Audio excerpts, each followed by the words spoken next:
Malam itu, di sebuah kai kecil di pinggir Jalan Sudirman, Jakarta, aku, Rina, duduk di hadapan Maya dengan tangan gemetar memegang secari kertas kontrak. "Kau yakin mau lakukan ini?" tanyaku, suaraku hampir hilang dalam hiruk-pikuk lalu lintas luar. Maya dengan mata hijau tajamnya hanya mengangguk dingin, "Ini hanya bisnis, Rina. Kau butuh uang untuk keluargamu, aku butuh istri palsu untuk menutupi rahasiaku." Tapi saat pena menyentuh kertas, telepon Maya berdering. Ibu mertuaku yang seharusnya menelepon untuk mengucapkan selamat, dan tanpa sengaja, dia mendengar percakapan kami yang bocor melalui speaker. Hati Maya berdegup kencang, wajahnya memucat, dan aku tahu rahasia lesbiannya yang selama ini disembunyikan dari keluarga konseratinya, kini terancam terbongkar. Aku menatap Maya, wanita berusia 30 tahun yang selalu tampak kuat di depan umum, tapi kini matanya penuh kepanikan. Kami bertemu 6 bulan lalu melalui teman bersama, saat aku sedang putus asa mencari pekerjaan setelah dipecat dari kantor karena rumor tentang orientasiku. Maya, seorang pengusaha sukses di bidang properti, menawarkan solusi gila, pernikahan kontrak. Dia bilang itu untuk menenangkan keluarganya yang mendesaknya menikah dengan pria, tapi sebenarnya dia ingin menyembunyikan hubungan rahasianya dengan wanita.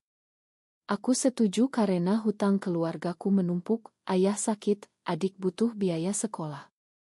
Tapi sekarang, dengan telepon itu, semuanya berubah. "Matikan," bisikku panik, tapi sudah terlambat. Suara Ibu Maya terdengar jelas. "Maya, apa maksudmu istri palsu? Kau bohongi kami." Maya mematikan telepon dengan kasar, napasnya tersengal. "Ini akhirnya," gumamnya. Aku meraih tangannya, tapi dia menariknya kembali, "Jangan sentuh aku. Ini semua gara-gara kau yang ceroboh." Pagi berikutnya, kami terbangun di apartemen Maya yang mewah di kawasan Kemang. Aku tidur di sofa, menjaga jarak seperti perjanjian kami. Tapi mimpi buruk malam itu membuatku gelisah. Aku membayangkan keluargaku kehilangan rumah, dan Maya kehilangan segalanya. Saat sarapan, Maya duduk diam, memandang ponselnya yang penuh pesan dari keluarga. "Mereka mau datang ke sini besok," katanya datar. "Kau harus berpura-pura jadi istri sungguhan." Aku mengangguk, tapi hati terasa berat. Aku tahu, di balik dinginnya, Maya menyimpan luka lama. Dulu, dia pernah jatuh cinta pada sahabatnya di universitas, tapi keluarga memaksanya putus, mengancam memutus dukungan finansial.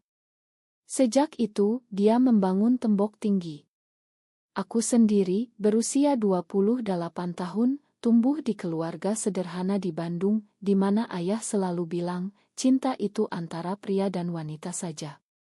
Tapi aku tak bisa bohong pada diriku, aku suka wanita, dan Maya, dengan karismanya, membuat hatiku bergetar sejak pertama. Tapi ini kontrak, bukan cinta. Hari itu kami berlatih skenario. Maya mengajarku cara berpakaian seperti istri pengusaha, cara tersenyum palsu. "Jangan terlalu dekat," perintahnya. Tapi saat kami berdiri di depan cermin, tangan kami tak sengaja bersentuhan, dan ada percikan aneh. Maya menarik diri cepat, "Ingat, ini pura-pura." Sore harinya, kami pergi ke notaris untuk menandatangani kontrak resmi.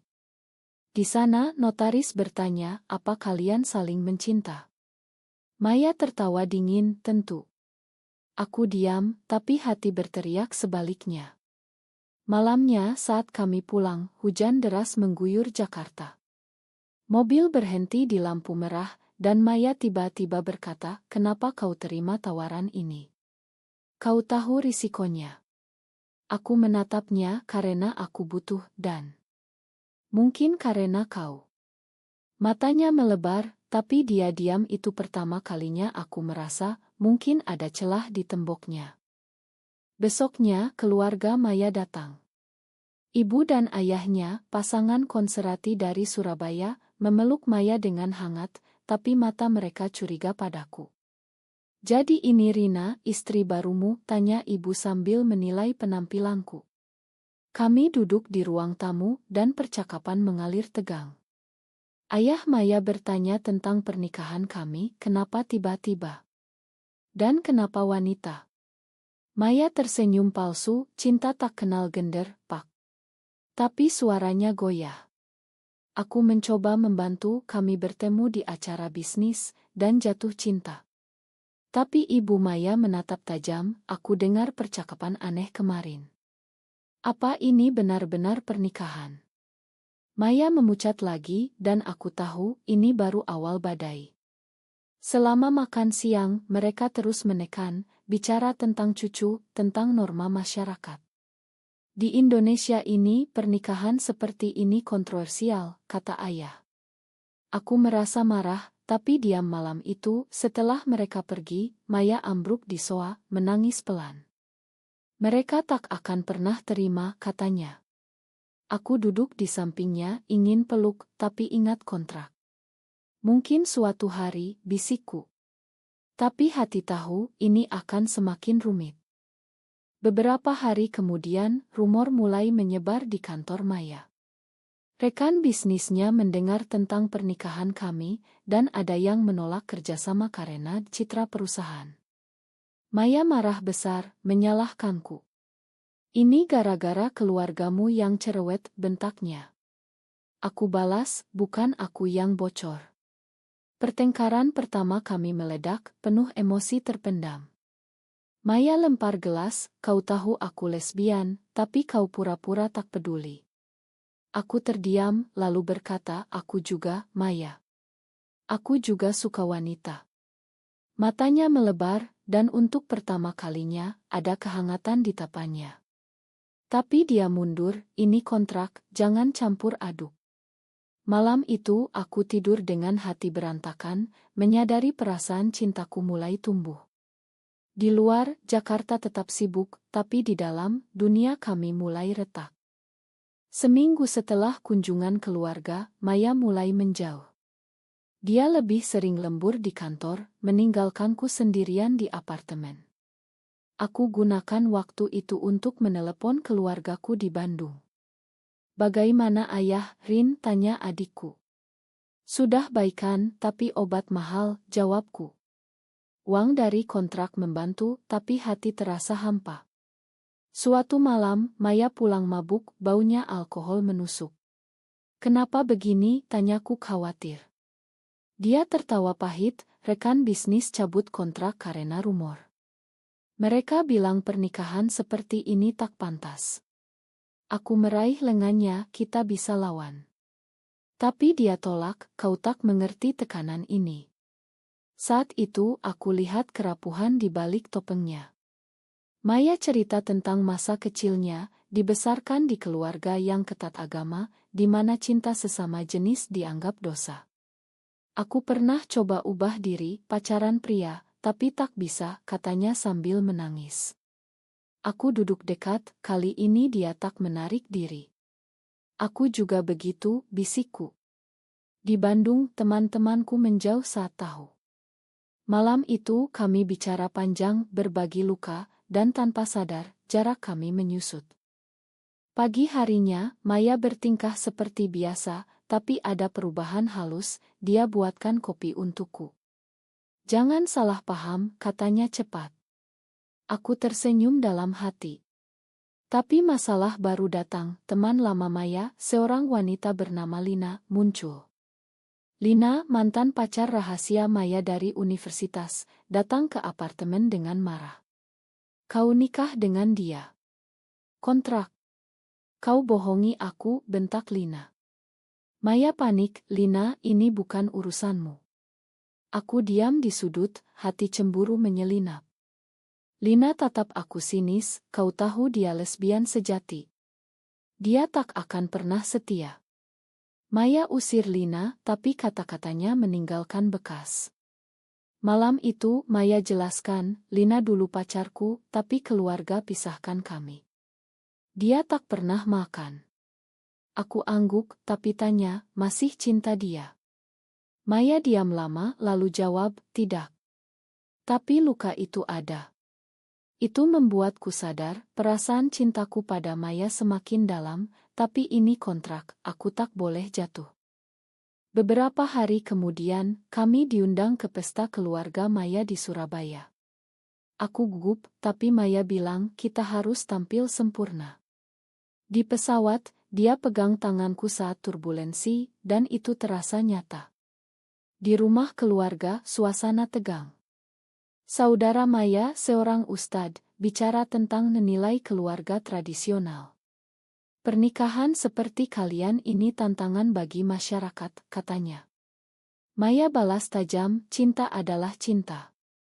Tapi di balik itu, aku lihat dia gemetar. Malamnya, di kamar tamu, kami tidur satu ranjang untuk pura-pura. Jangan dekat, bisik Maya. Tapi tengah malam, dia mendekat dalam tidur, tangannya memelukku.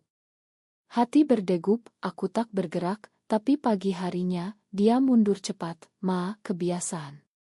Saat sarapan, Ibu Maya tanya tentang anak.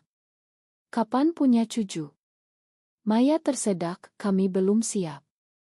Ayah interogasi aku, dari keluarga mana? Apa orang tuamu setuju? Aku bohong, ya, Pak. Tapi hati tahu, ayahku tak tahu tentang ini. Pulang ke Jakarta, Maya diam sepanjang jalan, tapi di apartemen, dia bilang, terima kasih, Rina. Kau bantu banyak. Itu pertama kalinya dia ucap terima kasih. Tapi kebahagiaan sementara itu hancur saat Lina muncul lagi. Dia kirim pesan ancaman ke Maya, aku akan bongkar semuanya ke media jika kau tak kembali padaku. Maya panik, dia gila. Aku sarankan lapor polisi, tapi Maya takut skandal. Di Indonesia, masih tabu, bisnisku bisa hancur. Kami bertengkar lagi, aku bilang kau harus hadapi, jangan lari. Maya marah, mudah bagimu bilang. Kau hanya dapat uang. Kata itu menyakitkan, aku keluar apartemen, jalan di hujan Jakarta. Di kai yang sama seperti awal, aku menangis, sadar aku sudah jatuh cinta. Saat pulang, Maya tunggu di pintu, Rina. Aku takut kehilangan segalanya. Aku angguk, tapi jarak kembali ada. Malam itu, aku putuskan, mungkin aku harus mundur dari kontrak ini sebelum terluka lebih dalam. Hari berikutnya, masalah keluarga aku muncul. Ayah telepon, Rina, kami dengar kau nikah dengan wanita. Apa benar? Hati hancur, bagaimana mereka tahu? Ternyata Lina yang sebarkan rumor ke media sosial. Maya marah besar, konfrontasi Lina di kai. Kenapa kau lakukan ini? Tanya Maya. Lina tertawa, karena kau tinggalkan aku untuk kontrak palsu ini. Aku ikut, bilang, ini bukan palsu bagi aku. Maya tatap aku kaget. Pertengkaran meledak, Lina pergi dengan ancaman lebih.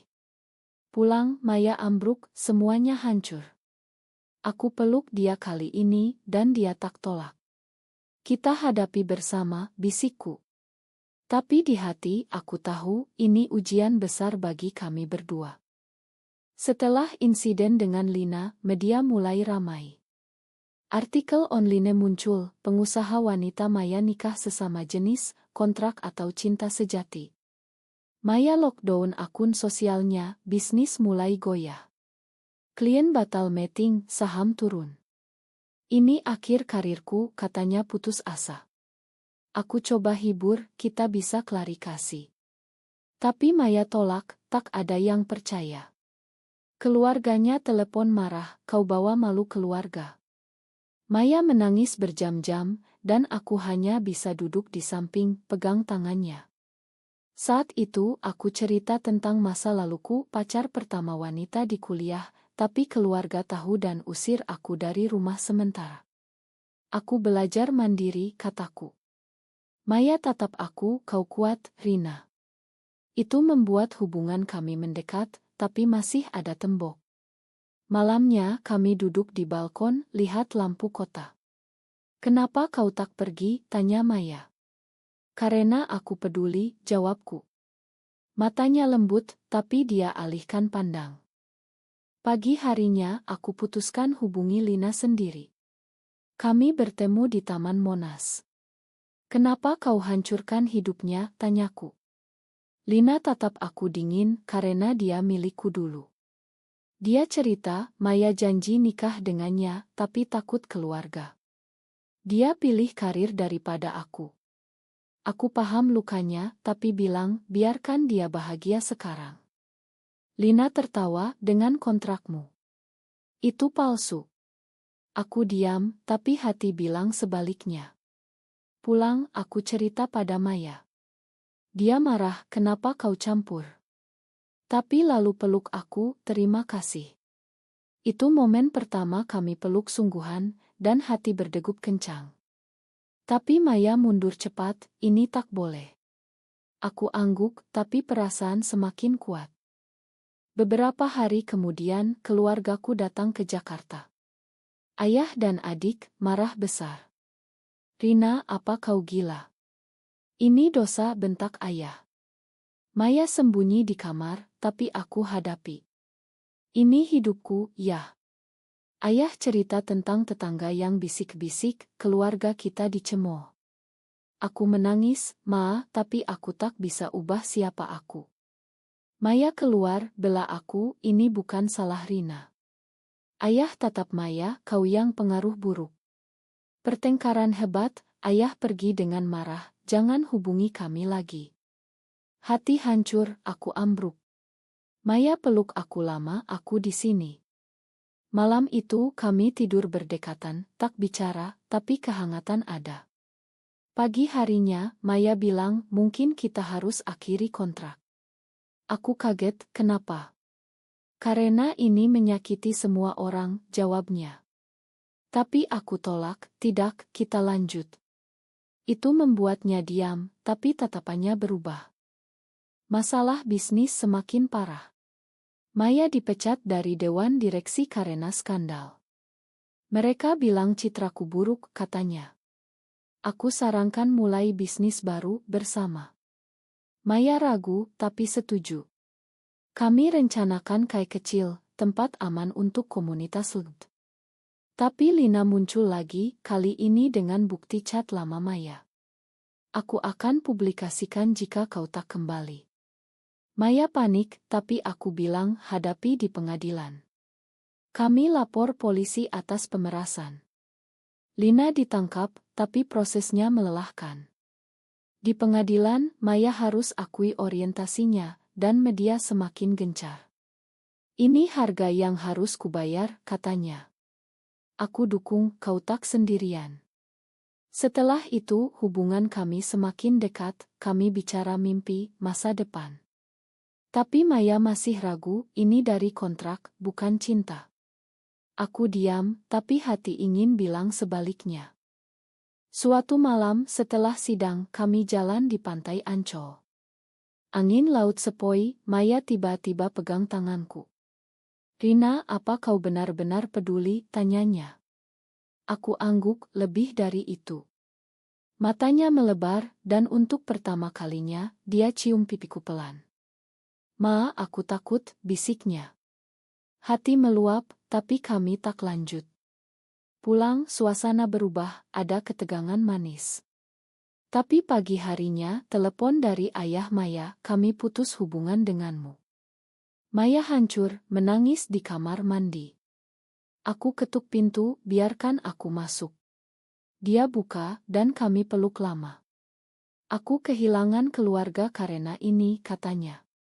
Aku bilang, tapi kau punya aku. Itu momen krusial, di mana kontrak mulai terasa seperti nyata. Setelah putus hubungan dengan keluarga, Maya jadi pendiam. Dia fokus pada bisnis baru, kayak kami di blog aku bantu dekorasi, pilih menu. Ini akan jadi tempat aman, kataku. Maya tersenyum tipis, terima kasih ide ini. Tapi malam-malam aku dengar dia menangis. Suatu hari, aku konfrontasi, kau harus bicara. Maya cerita, aku merasa bersalah. Karena kau kehilangan keluarga juga. Aku geleng, itu pilihan mereka. Kami duduk di sofa, tangan saling genggam. Rina, apa ini nyata bagimu? Tanyanya. Aku jawab jujur, sejak awal.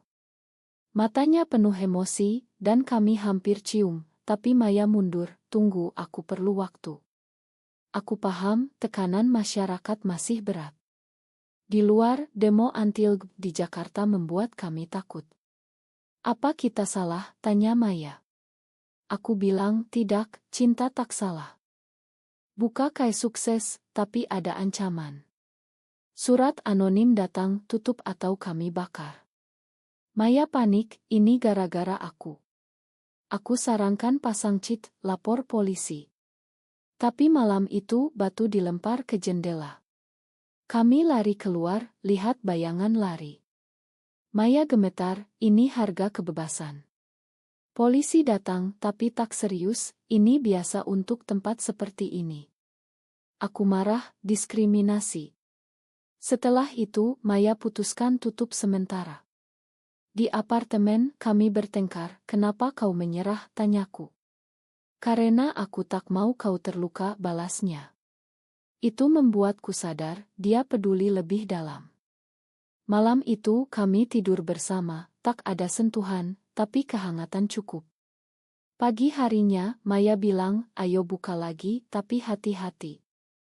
Lina bebas dari tahanan, datang ke Kai dengan Ma. Aku salah, Maya. Aku cemburu. Maya makan, tapi bilang, hidupku sekarang dengan Rina. Lina tatap aku, jaga dia baik-baik. Setelah itu, Maya lebih terbuka. Kami jalan malam di kota tua, bicara mimpi. Aku ingin keluarga suatu hari, katanya. Aku tersenyum, bersama. Dia angguk pelan. Tapi masalah baru, ayahku sakit parah, butuh operasi. Aku telepon adik, aku datang. Maya ikut, aku bantu biaya. Di rumah sakit Bandung, ayah tetap kami dingin. Kau bawa dia, tanyanya. Maya bicara, saya cinta Rina, Pak. Ayah diam, tapi adik bisik, berikan waktu. Operasi sukses, tapi ayah tolak bicara. Pulang, Maya bilang, setidaknya kita coba. Bisnis bangkit, Kai jadi populer di komunitas.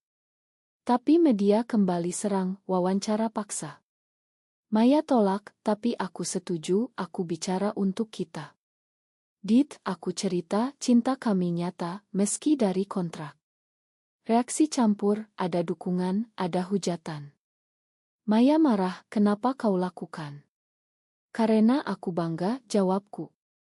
Itu membuatnya peluk aku lama. Malam itu kami akui perasaan. Aku cinta kau, Rina, bisik Maya. Aku juga, balasku. Tapi tak lanjut ke intim, hanya peluk.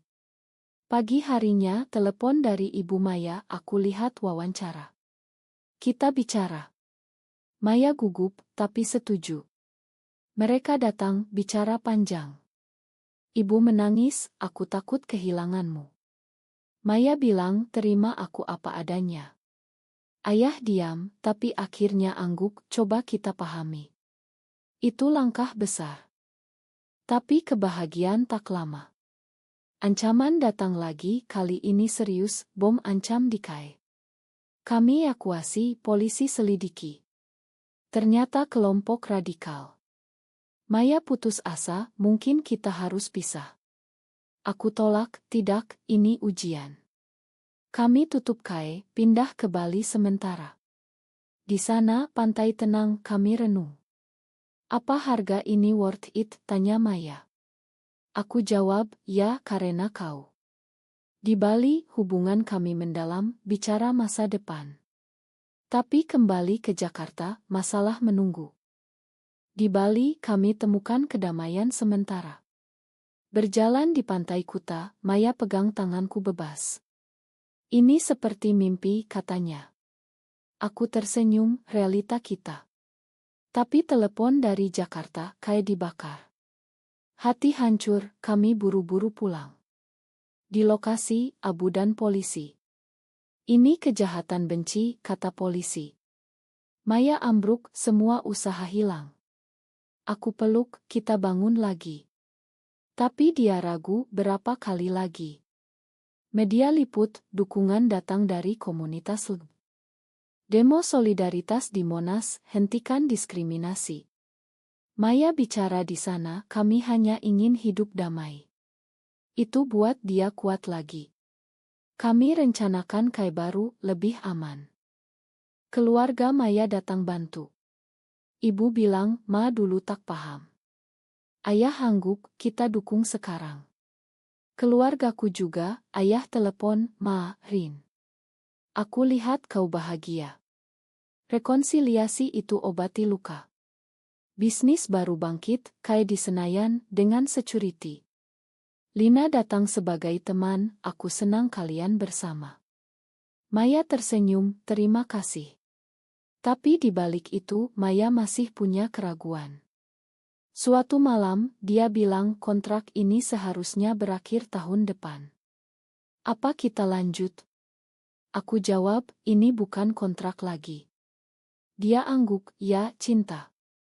Kami rayakan ulang tahun pernikahan dengan makan malam romantis di rooftop, lihat bintang Jakarta.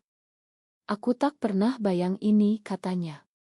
Aku bisik, aku sudah cinta sejak awal, diam-diam. Matanya berbinar, benarkah? Aku angguk, dan kami peluk lama. Tapi tantangan tak berhenti. Undang-undang baru disulkan, anti LGB. Maya akti kampanye lawan, ini hak kami. Aku dukung, tapi khawatir. Demo besar, kami ikut, tapi ada bentrok. Maya terluka ringan, lengan memar. Di rumah sakit, aku menangis, jangan tinggalkan aku. Dia tersenyum, tak akan. Itu buat kami lebih dekat. Setelah pulih, kami putuskan adopsi anak suatu hari, meski sulit di Indonesia. Kita lawan sistem, katanya. Hidup kami sekarang penuh cinta, tapi dengan harga, kehilangan teman, bisnis naik turun, tekanan sosial. Tapi worth it. Tahun berlalu, kai sukses, jadi simbol harapan. Maya jadi aktivis, aku dukung di belakang. Suatu hari, di acara komunitas, Maya pidato, cinta kami mulai dari kontrak dingin, tapi jadi api hangat. Aku bangga. Malam itu, di apartemen, kami renung. Apa kau menyesal, tanyaku. Tidak, jawabnya. Tapi harga besar. Aku angguk, tapi kita menang. Kisah kami jadi inspirasi, tapi juga kontroversi. Apakah mencintai sesama jenis di masyarakat konservatif seperti Indonesia selalu harus bayar harga mahal, atau bisakah kita ubah norma tanpa korban?